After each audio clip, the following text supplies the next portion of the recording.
इतना ही नहीं, कोरोना की इस बेकाबू स्पीड पर ब्रेक लगाने के लिए पीएम मोदी जन भागीदारी का मंत्र भी लोगों को देते आए हैं। अनुशासन और धैर्य के साथ कोरोना से लड़ते हुए आप देश को यहां तक लाए हैं। मुझे विश्वास है जन भागीदारी की ताकत से हम कोरोना के इस तूफान को भी परास्त कर पाएंगे। आज हम अपने चारों ओर देख रहे हैं कि कैसे कई लोग, कई सामाजिक संस्थाएं जरूरतमंदों तक मदद पहुंचाने में दिन रात जुटे हैं। दवाई पहुंचाना हो, खाने या रहने की व्यवस्था करनी हो, लोग पूरे मनोयोग के साथ काम कर रहे हैं।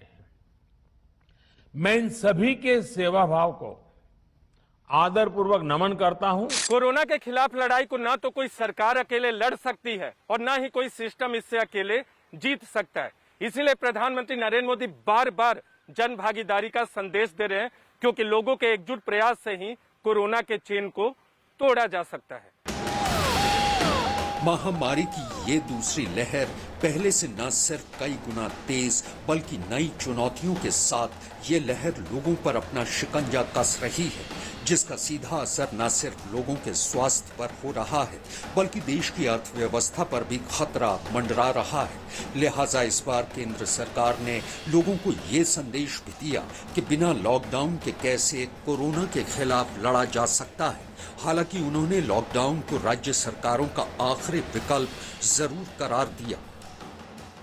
आज की स्थिति में हमें देश को लॉकडाउन से बचाना है।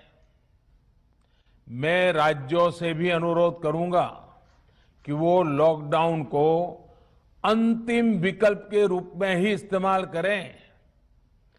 लॉकडाउन से बचने की भरपूर कोशिश करनी है और माइक्रो कंटेनमेंट जोन पर ही ध्यान केंद्रित करना है। हम अपनी अर्थव्यवस्था की सेहत भी सुधारेंगे और देशवासियों की सेहत का भी ध्यान रखें। यही नहीं, देश के प्रधानमंत्री ने एंटीवायरल ड्रग रेमडेसिविर के कोटे को भी बढ़ा दिया है। यानी 30 अप्रैल तक राज्यों को जितनी रेमडेसिविर दी जानी थी, अब उससे ज्यादा इंजेक्शन राज्यों को दिए जाएंगे। मसलन महाराष्ट्र को पहले 30 अप्रैल तक 2,69,000 रेमडेसिविर इंजेक्शन मिलने वाले थे, लेकिन पीएम मोदी के दखल के बाद अब इनकी संख्या बढ़ाकर 4,35,000 कर दी गई है। दिल्ली को 30 अप्रैल तक पहले 61,900 रेमडेसिविर इंजेक्शन मिलने वाले थे, लेकिन अब इनकी तादाद बढ़ाकर 72,000 कर दी गई है। छत्तीसगढ़ के लिए पहले 48,000 का कोटा तय किया गया था, लेकिन अब इस कोटे को बढ़ाकर 75,000 कर दिया गया है। गुजरात के लिए पहले 1,63,500 रेमडेसिविर दिए जाने थे, लेकिन 30 अप्रैल तक अब गुजरात को 1,65,000 रेमडेसिविर दिए जाएंगे। हरियाणा के लिए पहले 29,500 का कोटा तय किया गया था। राज्य में हालात बिगड़ने के बाद अब हरियाणा का कोटा बढ़ाकर 35,000 कर दिया गया है।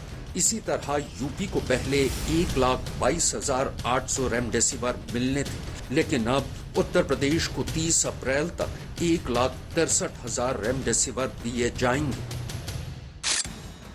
दरअसल रेमडेसिविर कोरोना काल में एक रामबाण एंटीवायरल ड्रग मानी जा रही है। ये न सिर्फ कोरोना के प्रभाव को कम करती है बल्कि मरीजों को जल्द से जल्द ठीक होने में भी मदद करती है। यही वजह है कि महाराष्ट्र के सीएम उद्धव ठाकरे भी पीएम मोदी का शुक्रिया अदा कर चुके हैं। उधर देश के वैक्सीनेशन प्रोग्राम को रफ्तार देने के लिए भी केंद्र सरकार ने एड़ी चोटी का जोर लगा दिया है। राष्ट्रीय पंचायत दिवस पर पीएम मोदी ने लोगों से गांव-गांव तक वैक्सीन पहुंचाने की अपील की है। हमें सारी सावधानियों का पालन भी करना है और ये भी सुनिश्चित करना है कि गांव के हर एक व्यक्ति को वैक्सीन की दोनों डोज भी लगें। भारत सरकार अभी 45 आयु के ऊपर के हर व्यक्ति का मुफ्त टीकाकरण कर रही है। हिंदुस्तान के हर राज्य में कर रही है। अब 1 मई से 18 साल की उम्र से ऊपर के लोगों को टीका लगाने की प्रक्रिया शुरू होने वाली है। आप सभी साथियों के सहयोग से ही ये टीकाकरण अभियान सफल होगा। कोरोना काल के इस मुसीबत भरे वक्त में सबसे ज्यादा चुनौती गरीब तबके के सामने आई है, लेकिन इस बार भी पीएम मोदी ने गरीबों और जरूरतमंदों तक हर मदद पहुंचाने का भरोसा दिया है। सच तो ये है कि केंद्र सरकार की इस गरीब कल्याण योजना का लाभ देश के 80 करोड़ लोगों को मिलेगा। इस मुश्किल समय में कोई भी परिवार भूखा न सोए, गरीब से गरीब का भी चूल्हा न जले, ये भी हमारी जिम्मेदारी है। कल ही भारत सरकार ने प्रधानमंत्री गरीब कल्याण योजना के तहत मुफ्त राशन देने की योजना को फिर से आगे बढ़ाया है। मई और जून के महीने में देश के हर गरीब को मुफ्त राशन मिलेगा। इसका लाभ 80 करोड़ से ज्यादा देशवासियों को होगा। इस पर केंद्र सरकार 26,000 करोड़ रुपए से अधिक खर्च करेगी। साथियों, ये राशन गरीबों का है, देश का है।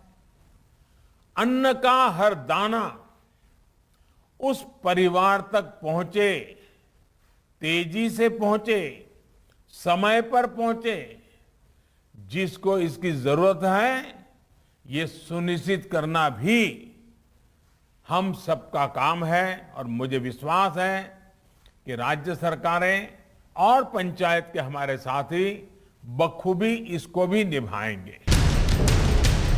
कोरोना काल की इस दूसरी लहर का ये समर कब थमेगा, ये कोई नहीं जानता, लेकिन इतना तय है कि सरकार के प्रयास और एकजुटता का मंत्र इस वायरस पर नकेल जरूर कस सकता है।